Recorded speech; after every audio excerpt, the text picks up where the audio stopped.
Hey guys, how you going? Hope you're all doing very well. This afternoon I'm going to be doing another movie review. This movie is a horror film from Australia, English language, released in the year 2017, directed by Gerald Rescianato, and this film is called Cage Dive. So it's also known as Open Water 3 Cage Dive, but here in Australia it's just Cage Dive. So the story to Cage Dive revolves around three American friends. They're into their extreme sports and extreme events, and they want to do an audition for a reality show, basically an extreme reality show, and in order to get the part, they're going to have to show the most extreme thing they've ever done. So they think that they've got a winner. They're going to travel to Australia and they're going to swim with sharks, basically do a cage dive. And so they're going to document this with their camera. And so when they get to Australia, they get into the water, but unfortunately while they're underwater, the boat is capsized by a freak wave. Now this causes these friends to actually be forced to swim out of the cage, and now they're at the mercy of these hungry great white sharks. So they're going to have to pray that they get saved and someone can find them before they end up on the menu. So whether or not they can is something you're going to have to find out for yourself, because that's as far as I'm going with my synopsis.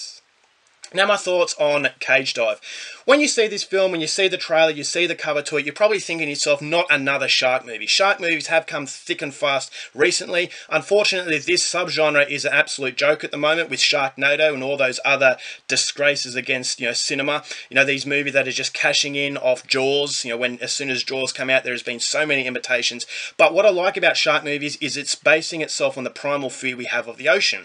And this is something that I'm absolutely terrified of. So whenever I see a shark movie that's taking itself seriously, I think to myself, okay, this is something that I could actually really like, and this is the true sense of horror. This is something that's playing on something that I've always been terrified of. I absolutely love the ocean. I respect the ocean, but just the thought of being stuck in such a massive area, basically the force of nature just engulfing you and being at the prey of the things that you can't see underneath, I think that is just absolutely terrifying. And that's the biggest plus to Cage Dive, is that it is playing on that primal fear. It had that similar sort of purpose to that of Andrew Trauki's The Reef. Now, The Reef was a lot better than Cage Dive, but it has that same sort of sense that it's playing on those primal fears and what you would do in a similar circumstance. Now, I actually like Cage Dive. I didn't think it was a great movie, but I didn't hate it as much as a lot of people did. And it's because I think this is more a case of being a situational horror film. And with that situational horror film, it does come a big problem, because the first half kind of contradicts that situational style of horror film. Now, what I mean by that is that you can use these characters as a vessel.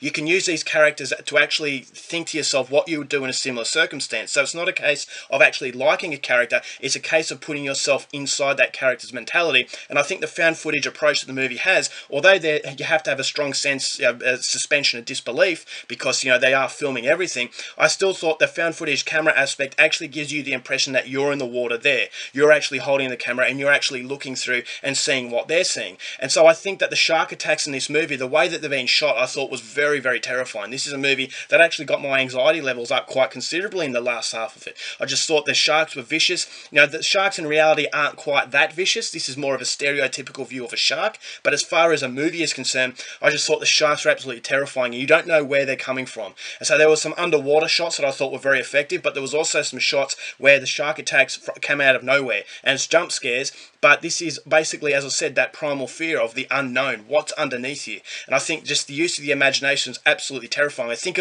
the use of the imagination was more present in The Reef, because The Reef only had one shark, but in this movie it's much more fast-paced, but there were some scenes that I thought were very nerve-wracking, and I really, really liked that. So I'm always looking to support Australian horror films, and I will say that this is a movie that will get you on the edge of your seat in the last half of it, and I thought the ending was very good. But as I said, it's more a case of not relating to characters, but being in that situational based style of film. But unfortunately, that situational horror film isn't enough to get this movie over the line, because the first half of this film is based on characters. Now, because it's a situational horror film, it's not a character based horror film, the characters don't work. Therefore, I didn't care about the love triangle that they were in. I didn't care about their history or whether or not these people would survive.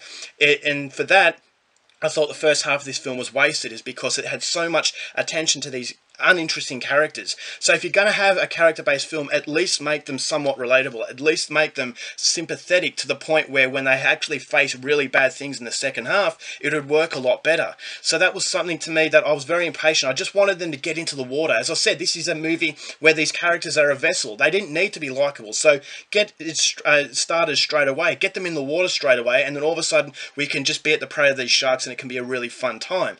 But that to me was the biggest problem, is that the first half of this film, it just defeats the purpose, and I just was very, very impatient, and I just wanted these people, as I said, just to get into the water. Let's get into the good stuff, because the love triangle and the history of these characters, it just didn't work because they were very 2D cardboard cutout, and yeah, for that I really didn't like it. So I thought the acting was okay, but they had absolutely nothing to play with. So I just thought that the director, he really needed more interesting characters to make the film that he wanted to make work, but I thought it could have been a lot better if there was more attention on the sharks and less on the actual humans. So overall, this is not a terrible film, but it's certainly a movie that really could have been a lot better than it was, and as a result of that, I'm going to give Cage Dive 2 stars. Alright guys, that's it for my review. Hope you enjoyed it. Till next time, thank you for watching movies, and I'll see you later.